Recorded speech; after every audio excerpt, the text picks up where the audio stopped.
My mother kicked me out and went no contact with me because I talked to my grandparents, whom she had gone no contact with before I was born, and no one will tell me why. Posted by you/FamilyDrama879. Longtime lurker, first time poster, sorry if the formatting is messed up, I'm on a cell phone. I don't know what to do right now. I feel like I really didn't do anything wrong, but I think I might have messed everything up anyway. I'll try to be succinct. I don't know where this starts. I have two younger sisters, 10 and 5. My mom has never really talked about her parents. When I first signed up for Facebook, one of the conditions was that I had to let her block them, and my uncle, and make my profile private, just for real-life friends. I think I remember us changing phone numbers when I was about 7 or 8 because bad people know it. I know they sent letters and cards on Christmas and our birthdays, but she always threw them away immediately. This year was the first year I've been away from home, and out of my mother's control, and I started receiving my letters from Grandma. Mom wasn't there to hide them or throw them away. I opened them, and I don't know what I expected, but they were just gentle well wishes, vague because she doesn't really know me, a little rambling about her garden, and $50. That was it. No fire and brimstone, no insults. It was just Grandma E. The Christmas one was the same, but with $100. I kind of wonder if there was money in all the cards my mother threw away. I don't know. I was expecting Bible quotes and pictures of terminated fetuses or something. Mom said they kicked her out when she got pregnant with me, for being pregnant. That's kind of all she's ever said about it, and it never occurred to me before to ask for more details.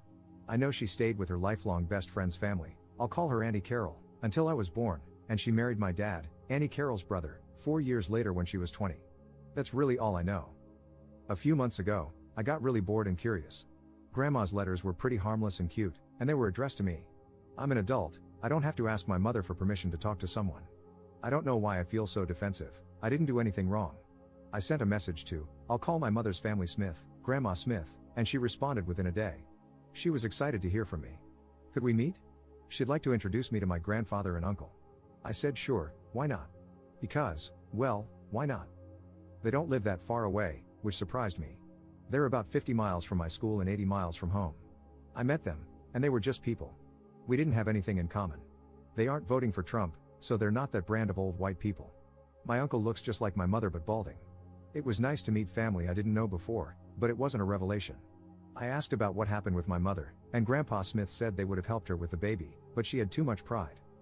Later, when it was just me, Grandma Smith, and my Uncle John, Grandma Smith said it was because my mother was disrespectful and promiscuous in their house. Uncle John said they kicked her out, but both Grandma and Grandpa said she ran away to be with my dad. That was when I started feeling weird about the whole thing. I asked again in front of all of them, and then they all agreed that she ran away. I didn't want to start a fight or anything, so I left it at that. I went back to school and promised to keep in touch. Which brings us to now. I was home for spring break, and I brought up this whole situation today with my mother because, at this point, I just want answers about why we never talked to these perfectly normal people all my life and what really happened between them. And my very calm, very intelligent mother completely flipped her crap. She started yelling, "Why would you do that? What do you mean you were in their house?" My youngest sister started crying because of all the shouting, and my dad took them upstairs. My mom calmed down a bit and started trying to make me promise never to talk to them again. I wouldn't, because she still won't say what happened, if anything. She said that I had to go, and if I wouldn't cut all contact with them, then I'd never talk to her or my sisters again. I stood my ground because I'm not going to excommunicate someone without knowing why. She said that I needed to leave, now. So I left, and that's that. I'm back at school. My dad won't answer the phone, and I'm blocked on my mother's Facebook. I called Auntie Carol, and I barely got 2 words out before she said, "Why would you do that? You need to work it out with your mother," and hung up. I don't know what to do. No question, if I had to choose, of course, I'd choose my mom, dad, and sisters over the grandparents and uncle I barely know, but I don't think I should have to.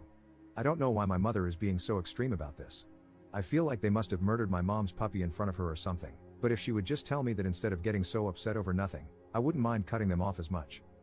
How do I talk to my mother logically about this? Relevant comments. Commenter. My mother-in-law has a huge aquarium, 4 adorable birds, and 2 sweet tiny dogs. She knits, crochets, quilts, and bakes. She also regularly beat the crap out of my husband growing up, abandoned him with other family for 5 years, and neglected him so she could gamble. He often went weeks without food. My nanny bakes, goes to yard sales, and makes the best ribs. She also beat the crap out of my mom and all her siblings growing up and drank like crazy. There's a lot you probably don't know. Of course, these people seem normal to you, they barely know you, and they want to, so they're treating you with kid gloves. Abusers are often real charmers. I replied to your post in r/relationships. My mother-in-law was sweet as pie until I had the baby. Then I became a family member, and a prime target for her controlling and verbally abusive ways. But my mother-in-law would paint me as the abusive and controlling one, controlling for not doing what she wanted me to do with the baby, etc. People can hide their true selves. If your dad and aunt are reacting this way, it sounds big. It sounds like it's really hard for your mom to discuss. Where they're saying she ran away to be with your dad, but everyone else is saying she was kicked out, and them calling her promiscuous, my guess would be that they issued an ultimatum, your dad or them/their support. They may have even wanted her to get a termination. To them, her choosing not to terminate and staying with your dad would be running away with your dad. To her, it would be them kicking her out for being with him. Which side you're on can skew your perspective. That's just one possibility, though. It could be anything. It happens. It happened to my close friend at 17, she moved in with her boyfriend. I feel like you potentially approached this the wrong way, maybe a bit confrontational? Why aren't these completely normal people in my life? Would put her on the defensive quickly. You should have approached her with the letters and explained that you're an adult now and would like to know why you're not permitted to talk to these people. Going there without telling her was, to her, an immense betrayal, and in her mind, if she was abused, incredibly dangerous. Ops response. The way they said it was like she was an uncontrollable wild child, and they would have helped if she had just let them. I just thought she was young. But that's not my mother. That's not my mother at all. There isn't a wild bone in her body. There are charts upon charts and appointments on calendars for everyone, and she knows my schedule better than I do. Sometimes I call her, and she doesn't even bother with hello, she just skips right to the answer to whatever question I have because I swear she's psychic. I love my mother, and I don't want to hurt her. You're right, I did come at it abruptly, like it was a little problem that she was making up. I think I did scare her. I didn't mean to.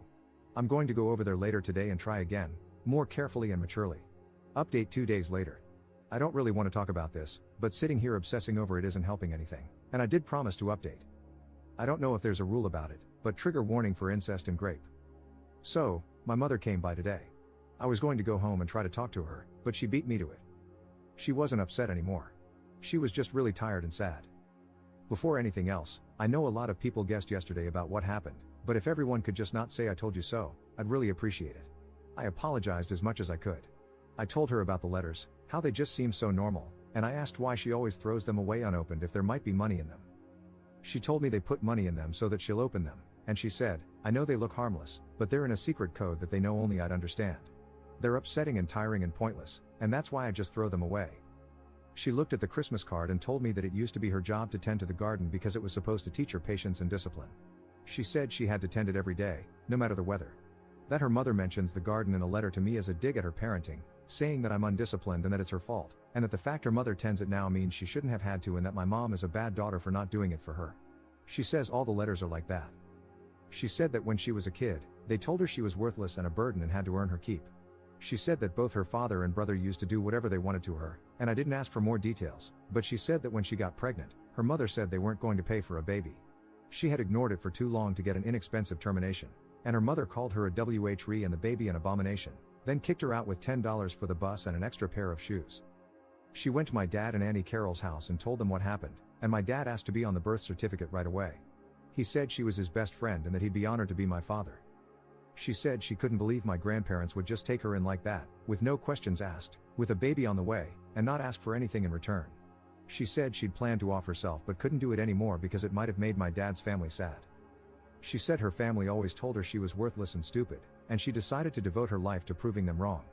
She says that good people do exist in the world, but if you want there to be more of them, then you have to be one too.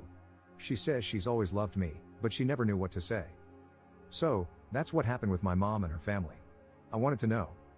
I promised her that I'd never talk to her family ever again, and it was easy to promise because I can't think of anything I want to do less than talk to those people again. It makes me sick to think I ever thought they were nice people. She said she was sorry about the other day, but she panicked and overcorrected. Apparently, they never tried to contact her until my sister was born, and then my mother's mother got really excited about having a granddaughter and wanted shared custody or something. She said that everything they do to try to get to her is really just a way to get to my sisters. She says she doesn't really know why they are the way they are, but everything's a game to them, and the only way to win is not to play. I don't really know what to say about this either. I don't know what to do with it. I feel like everything's different now, and nothing is, too. I don't think I'm as strong as my mother is. I don't think I can make everything be normal through sheer force of will. I want everything to go back to the way it was. I don't really know what to do now. I do want to thank everyone who took the time to talk to me yesterday. Thank you for being so patient with someone who was so blind. I think this would have been so much messier without your help. I'm so sorry for what you've been through that let you know my mother better than I did, just by looking at what I said. Op commenting on a different post about his mom's family 4 months later. Dug up my throwaway for this. So, last Christmas and earlier this year on my birthday, I got a letter from my mother's biological family. All my life, my mom refused to talk about them, but she did it in such a way that I didn't really notice. It was just always that way. I knew they sent letters sometimes, and I watched her throw them away. That was normal, and I thought nothing of it. This is really hard to write, and I still feel guilty about it, but I have to help you now, just like these people helped me. I moved away from home to go to college last year. My mother's relatives, who I call the Smiths because they don't deserve to be called her family, quietly sent me a Christmas card and then a birthday card. Each had a bit of money and vague but cheery holiday/birthday greetings. No one had told them I'd moved out, which school I was going to, or what dorm room I was in. I don't know how they knew my birthday. I didn't think about any of that then. Hell, this is hard. This was never a 5-alarm situation in my house growing up. My mother never said they were dead, she just calmly made sure that none of us had any contact with them. I don't know what I thought had happened, I just never questioned it before. I'm stalling. Long story short, I got curious and contacted the Smiths, my mother's father, mother, and brother. I went to their house, the same house my mother grew up in. In my memory now, they are ominous and shadowed, with long clawed fingers and creepy glowing eyes, but I know that, really, when I went there, I thought they were so normal. And, this is funny, I got this sense of righteous superiority over my mother because I could just tell that they were ordinary people she had condemned for some petty reason. They were into sci-fi books, gardening, and telling mildly confusing stories about my mother. Oh, doesn't that just crack me up now? I visited their place and then went back to school like I hadn't cheerily walked out of the monster's den. I didn't know then that they had let me go. I didn't know then that they were using me as bait. I didn't know then that they were playing a game, and it wasn't me they were after. So I went home for spring break a couple of weeks later and, just like they'd planned, dropped a bomb on my poor mother. I did it in the middle of dinner because I am tactful and thoughtful like that. My mother, who is the calmest, most put together person you'll ever meet, started hyperventilating and talking in this high-pitched screech. We scared my little sisters, and my mother begged me, on a loop, like she couldn't do anything else until I agreed, not to go there ever again. I, of course, was steady in my knowledge that my 2 letters and 1 3-hour visit definitely trumped her 16 years of being their daughter/sister. And they'd seem so normal to me. They had a garden, after all. When I wouldn't agree never to see them again, my mother told me I had to go and not ever come back. I left and went back to school feeling wronged, very confused, and with a deep, sinking something in the pit of my stomach that I couldn't identify and tried to ignore because I was so sure I was right. I made a post here a few hours later, mostly because I wanted anonymous, impartial people on the internet to agree with me that my mother had gone way the hell overboard. Some people did think she had, but wiser folks started picking holes in everyone's stories. They started asking me why I thought I knew better than my mother, what on earth could make such a calm and rational person so afraid. They asked me, was I sure I wanted to kick this hornet's nest? The answer to that, incidentally, if I could go back in time, is hell no. Sometimes, buried family secrets are buried for a reason.